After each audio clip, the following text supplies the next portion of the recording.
Bachelor of hotel management లో university first rank, second rank, third rank. Sun International, Visakhapatnam, Hyderabad. మాచర్లలో సుదీర్ఘకాలంగా అరాచకం సృష్టించిన వైసీపీ మాజీ ఎమ్మెల్యే పిన్నెల్లి రామకృష్ణారెడ్డిని 2 రోజుల క్రితం అరెస్టు చేయటం, నెల్లూరు జైలుకు పంపించటం చకచకా జరిగిపోయాయి. మొన్నటి ఎలక్షన్ లో పోలింగ్ సందర్భంగా ఈవీఎం ధ్వంసం చేసిన నేరం మీద ఆయన్ని అరెస్టు చేశారు.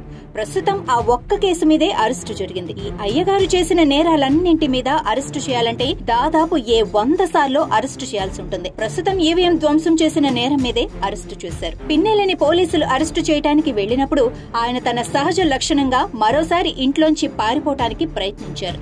ఆయన గారి తమ్ముడు సక్సెస్ఫుల్ గా పారిపోగలిగాడు, కానీ పిన్నెల్లి రామకృష్ణారెడ్డి మాత్రం పారిపోలేకపోయాడు. దాంతో ఇంట్లోనే ఉన్న బాత్రూమ్ లో దాక్కున్నారు. బాత్రూమ్ లో దాక్కున్నంత మాత్రాన పోలీసులేమీ చెవుల్లో పూలు పెట్టుకుని వెళ్లిపోరు కదా.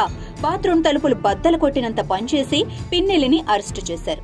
ఈ సందర్భంలో ఇంట్లోంచి బయటకు తెచ్చినప్పుడు కూడా అక్కడ ఉన్న ఒక టీడీపీ కార్యకర్త మీద పిన్నెల్లి దాడి చేసి పొట్టలో గుబిమని గుద్దులు గుద్దాడు.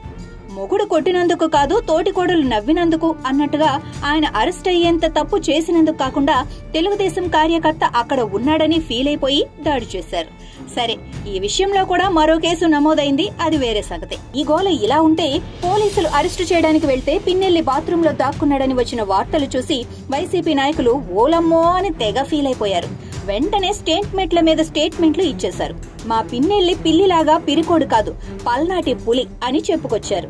అయ్యా వైసీపీ నాయకులు, మీ పిన్నెల్లి పిల్లి కాకపోతే గతంలో ఒకసారి హౌస్ అరెస్ట్ లో ఉన్నప్పుడు పోలీసుల కళ్లు గప్పి ఎందుకు తప్పించుకున్నారు? హైదరాబాద్ కి ఎందుకు పారిపోయారు?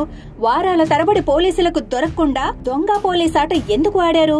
పారిపోవడం అనే పాయింట్ లో పిన్నెల్లికి కొండవీటి చాంతాడంత చరిత్ర ఉంది. కాబట్టి ఇప్పుడు కూడా తన చరిత్రకి అనుగుణంగానే బాత్రూమ్ లో దాక్కున్నారు. మీ వైసీపీ నాయకులు చేసేవన్నీ తప్పులు, దొరికిపోతే మాత్రం మా అంత పవిత్రులు ఎవ్వరూ లేరు అన్నట్టుగా బిల్డప్లు.